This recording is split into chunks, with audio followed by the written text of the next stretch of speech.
Have you ever wondered why sometimes you or your partner just aren't in the mood at the same time? One of you might feel ready for intimacy almost instantly, while the other needs more time, context, or emotional connection. And then the cycle begins. One person feels rejected, the other feels pressured, and suddenly what should bring you closer actually creates distance. If this sounds familiar, you're not alone. Today, we're diving deep into one of the most misunderstood topics in relationships: responsive versus spontaneous desire. Understanding this difference could completely transform the way you see intimacy, and why your libidos don't always match up. Stick with me because by the end of this video, you might see your relationship dynamic in a whole new light. So let's start with a truth bomb. Desire is not one size fits all. For decades, people assumed that sexual desire worked the same for everyone, that you feel arousal first, then you act on it. But science shows us that's not always the case. In fact, there are two primary ways desire tends to show up: spontaneous desire and responsive desire. These are not flaws. They're not personality defects, they're simply different patterns. And if you don't know which one applies to you or to your partner, you can end up stuck in confusion and frustration. So what exactly is spontaneous desire? Think of it as the classic Hollywood version of libido. It's quick, it's impulsive, and it often comes out of nowhere. You might be driving home from work and suddenly think of your partner in a sexual way. You don't need a long list of conditions to be met. You just feel ready. For people with spontaneous desire, arousal usually comes before any sexual activity. In other words, the spark happens first, and then you want to act on it. Now, responsive desire looks very different. Imagine this. You've had a long day, you're tired, maybe even a little stressed. You don't particularly feel like being intimate.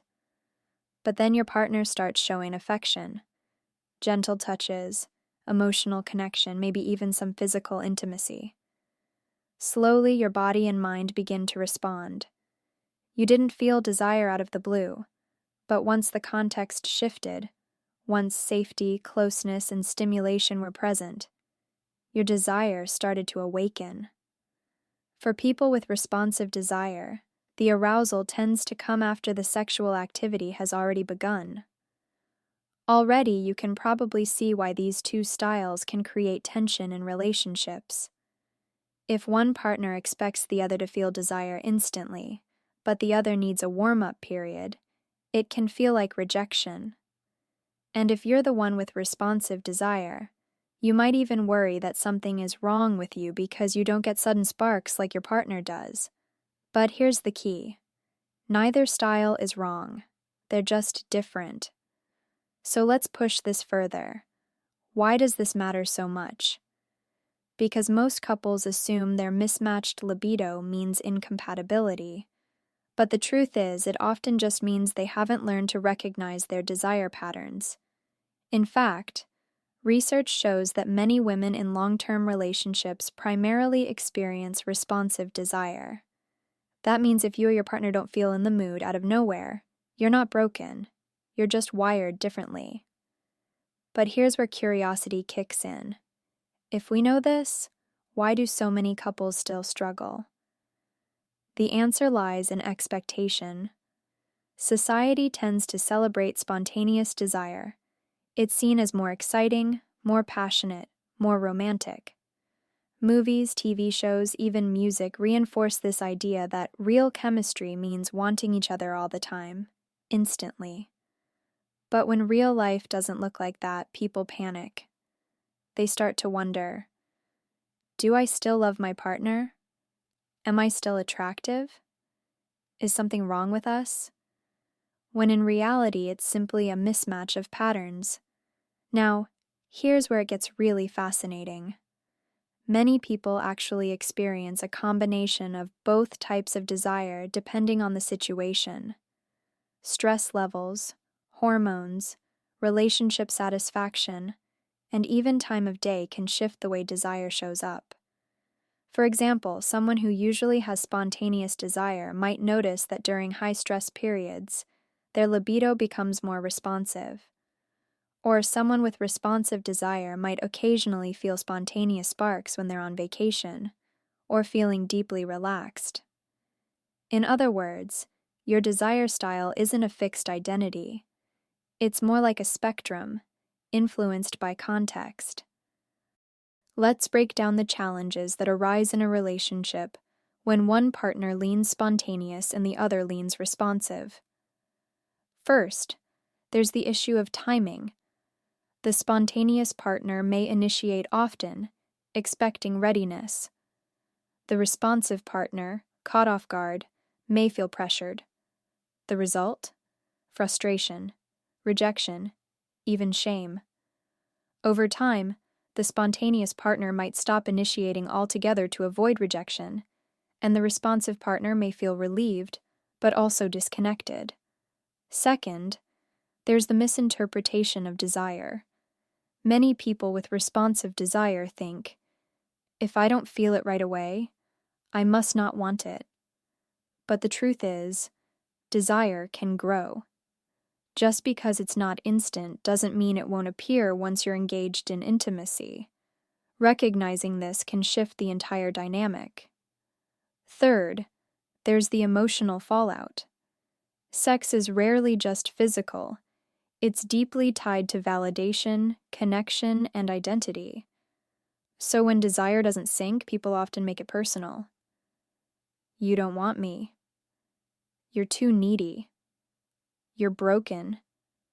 These narratives erode trust and intimacy far more than the mismatched libido itself. So how do you fix this? How do you stop seeing each other as broken and start seeing the bigger picture? Let's talk strategies. One of the most powerful tools is communication. Yes, it sounds cliché, but think about it. Have you ever actually sat down with your partner and said, "Hey, here's how my desire works"? Many couples avoid these conversations because they feel awkward or fear hurting each other. But imagine the relief of knowing your partner isn't rejecting you. They just have a different arousal pattern. Another strategy is to focus on context. For responsive desire, the environment matters. Stress reduction, emotional closeness, physical affection, and even simple relaxation can make all the difference. If your partner needs these conditions to feel desire, meeting them isn't manipulation, it's intimacy. And for spontaneous partners, patience is key. Instead of expecting immediate readiness, try creating opportunities for connection without pressuring for a specific outcome. Sometimes just knowing the pressure is off allows the responsive partner's desire to surface naturally. Here's another important tip. Redefine what counts as intimacy. Too many couples equate intimacy only with sex. But intimacy can be cuddling, long conversations, kissing, or playful touch. When you expand the definition, you remove the pressure and create more opportunities for closeness. This, in turn, often leads to more desire anyway. Now, here's a twist you might not expect. Sometimes, mismatched libido isn't about desire style at all. It's about unspoken resentment, lack of trust, or unresolved conflict. If intimacy feels unsafe emotionally, responsive desire in particular will shut down. That's because responsive desire depends heavily on feeling secure and connected. So if there's tension in the relationship, the problem may not be your libido styles. It may be the emotional environment you've created together. This brings us to the science. Studies on sexual desire have shown that while spontaneous desire is often more common in men, and responsive desire more common in women, this is not a strict rule. Many men experience responsive desire, and many women feel spontaneous sparks. The takeaway? Don't box yourself or your partner into stereotypes. Instead, learn your unique patterns. So let's test this with a little self-reflection. Think about the last time you felt desire. Did it come out of nowhere, like a sudden spark? Or did it build gradually once affection or intimacy began? If you answered the first, you may lean more spontaneous. If the second, you may lean more responsive. But remember, these patterns can shift depending on stress, hormones, and life context. Now let me ask you this. What would happen in your relationship if you stopped expecting desire to look the same for both of you? What if you could accept that differences don't mean incompatibility, they mean opportunity? Imagine the freedom of not blaming yourself or your partner, but instead working with your natural rhythms. That shift alone can be revolutionary. Of course, this doesn't mean there won't be challenges. There will be times when the mismatch feels frustrating. But here's the secret. Frustration doesn't have to mean failure. It can mean growth. When you understand your partner's style, you can meet them halfway. When you honor your own style, you can advocate for what you need without shame. Together, these small adjustments can create massive change in your intimacy. Before we wrap up, let's bust one last myth. If you don't always feel desire spontaneously, it doesn't mean your relationship is doomed. In fact, many long-term couples thrive with responsive desire once they understand it. Why? Because it often leads to deeper intimacy built on connection, not just impulse.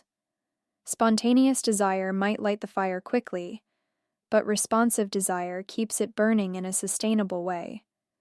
Both are valuable. Both are normal. Both can lead to fulfilling sex lives if you stop comparing and start understanding. So the next time you find yourself thinking, why don't we want sex at the same time? Remember this. Your libidos aren't broken. They're just different. And in that difference lies the potential for deeper communication, creativity, and connection. If this video gave you a new perspective on desire, don't keep it to yourself. Share it with someone who might need to hear this message. And if you want more conversations that decode love, intimacy, and the psychology of relationships, make sure you hit that subscribe button. Because every week, we dive deep into the questions that matter most to your heart. Your libido doesn't have to sync perfectly with your partner's for your relationship to thrive. What matters is understanding, patience, and the willingness to explore together. And when you see desire not as a problem, but as a pattern, everything begins to make sense. Thanks for watching, and I'll see you in the next episode of Decode Love.